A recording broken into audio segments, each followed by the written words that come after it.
Assalamualaikum warahmatullahi wabarakatuh. Kami dari kelompok 3 akan menjelaskan mengenai fraud risk assessment atau yang biasa disebut dengan pemetaan risiko kecurangan. Berikut merupakan nama anggota kelompok kami.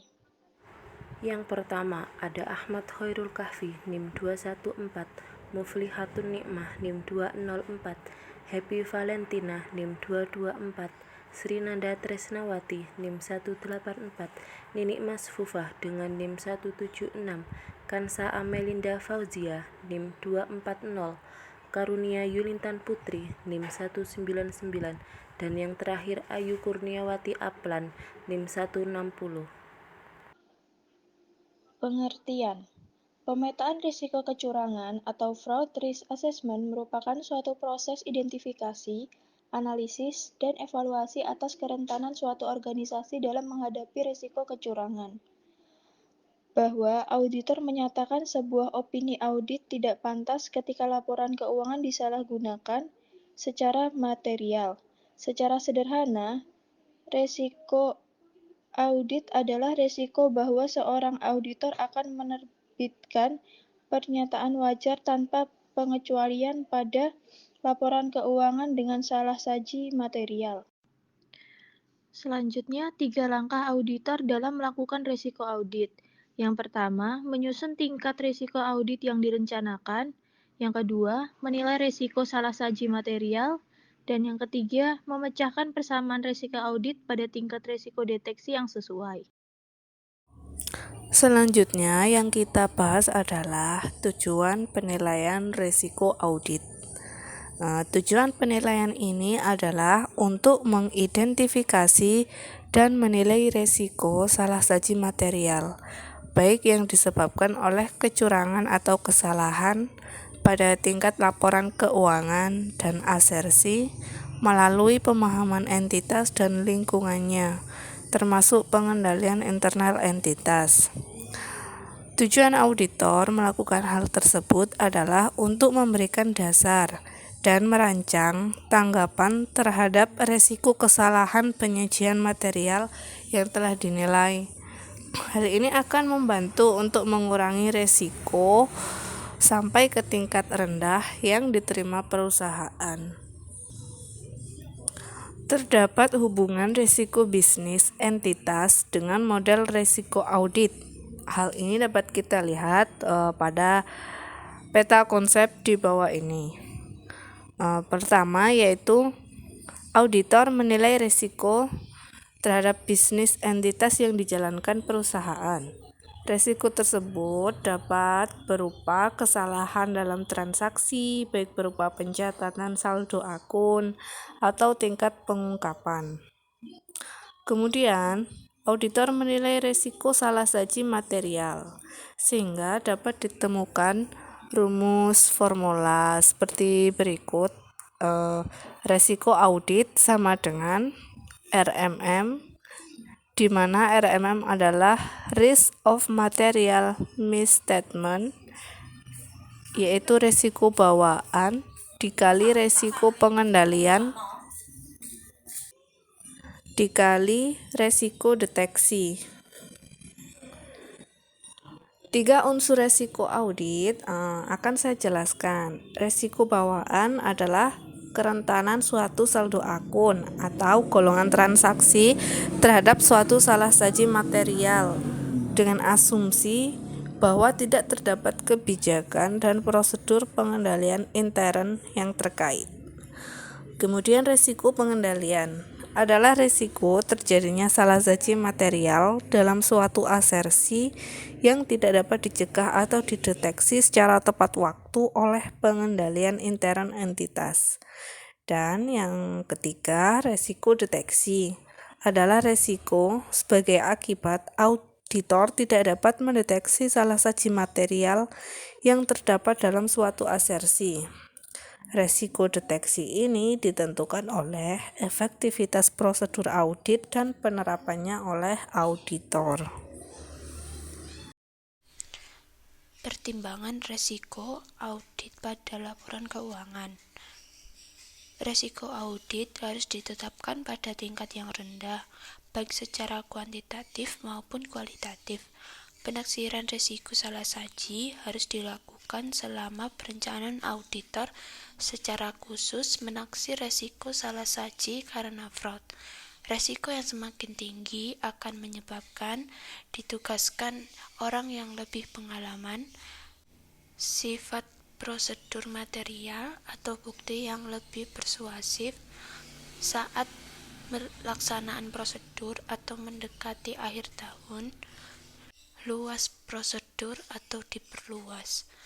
Dalam audit klien dengan lokasi banyak, auditor harus mempertimbangkan sifat dan jumlah aset di berbagai lokasi, derajat sentralisasi, catatan atau pemrosesan informasi, efektivitas lingkungan pengendalian, frekuensi, saat dan lingkup pemantauan, pertimbangan mengenai materialitas dari lokasi. Penilaian risiko audit. Tidak ada instansi yang akan mampu membangun suatu program dan pengendalian untuk meminimalkan fraud dan risiko reputasi tanpa mampu mengidentifikasi risiko yang harus diatasi atau diminimalkan. Namun demikian jarang sekali instansi yang telah memiliki gugus tugas atau task force untuk penilaian risiko fraud dan risiko reputasi. Penilaian risiko fraud dan reputasi merupakan tonggak penting dalam program anti-fraud untuk mengantisipasi atau bukan sekedar bereaksi atas terjadi fraud dan penyalahgunaan wewenang.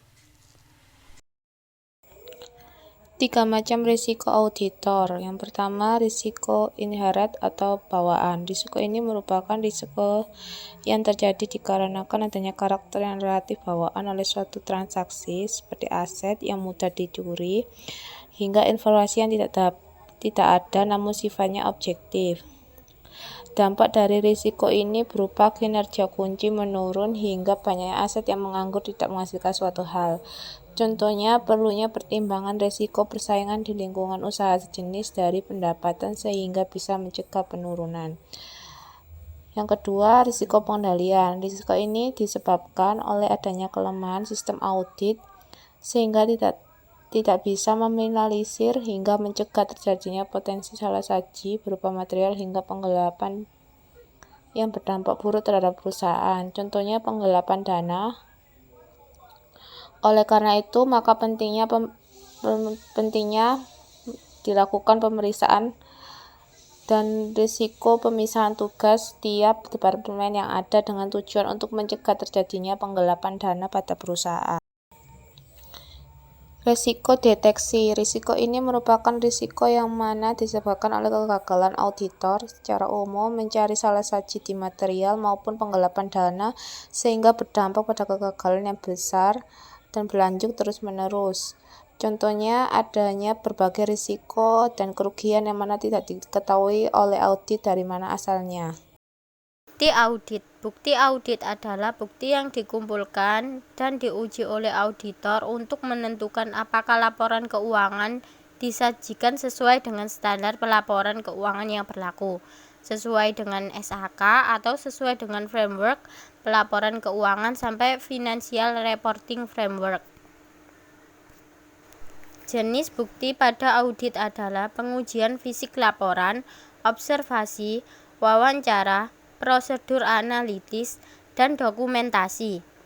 Yang kedua, syarat-syarat bukti audit yaitu relevan, kompeten, cukup dan material tidak berdiri sendiri-sendiri, tetapi merupakan satu kesatuan.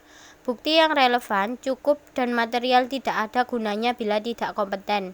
Bukti yang kompeten tidak ada gunanya bila tidak relevan. Pelaku fraud. Di sini dijelaskan terdapat 3 pelaku fraud. Yang pertama yakni employee fraud atau kecurangan pegawai.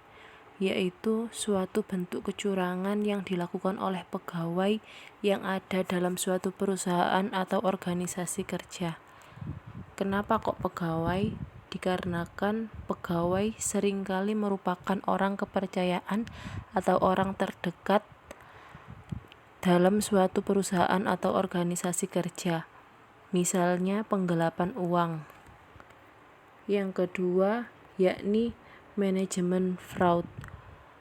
Manajemen fraud yaitu salah satu bentuk kecurangan yang dilakukan oleh pihak manajemen dengan menggunakan laporan keuangan atau financial statement atau transaksi keuangan sebagai sarana fraud.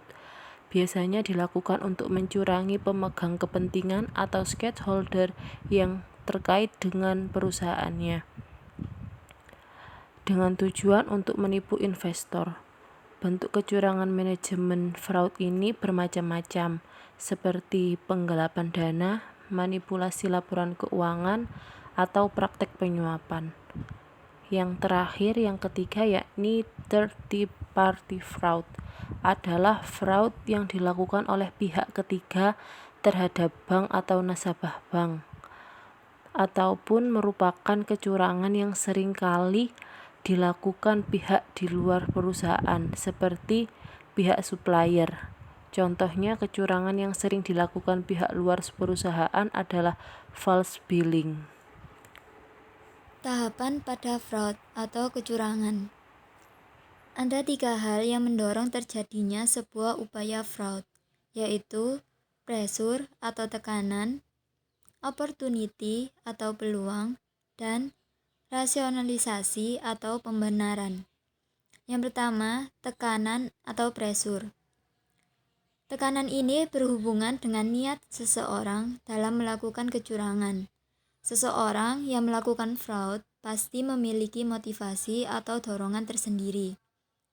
Misalnya, kebutuhan atau masalah finansial, seperti hutang atau tagihan yang menumpuk, gaya hidup mewah, ketergantungan narkoba, dan lain-lain. Tapi banyak juga yang hanya terdorong oleh keserakahan semata. Yang kedua, peluang, yaitu kesempatan seorang pekerja untuk melakukan tindakan kecurangan. Peluang ini biasanya disebabkan karena internal kontrol suatu organisasi yang lemah, kurangnya pengawasan, dan atau penyalahgunaan wewenang. Yang ketiga, pembenaran atau rasionalisasi, yaitu ketika tindakan fraud telah terdeteksi, biasanya pelaku akan memberikan alasan yang rasional sebagai bentuk pembelaan diri. Pada tahapan rasionalisasi ini, pelaku akan menjadikan kesalahan yang dilakukannya sebagai tindakan yang wajar dilakukan. Langkah yang ditempuh dalam penilaian risiko fraud. Mengorganisasikan penilaian risiko berdasarkan siklus tugas pokok dan fungsi instansi atau siklus kemungkinan terjadinya fraud.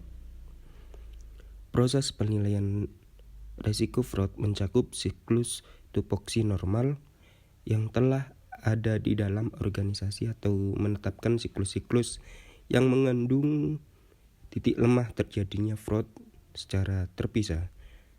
Selanjutnya, mengidentifikasi skema dan skenario potensi terjadinya fraud dan penyalahgunaan wewenang, menetapkan unit-unit dan lokasi untuk dinilai. Sekian, terima kasih.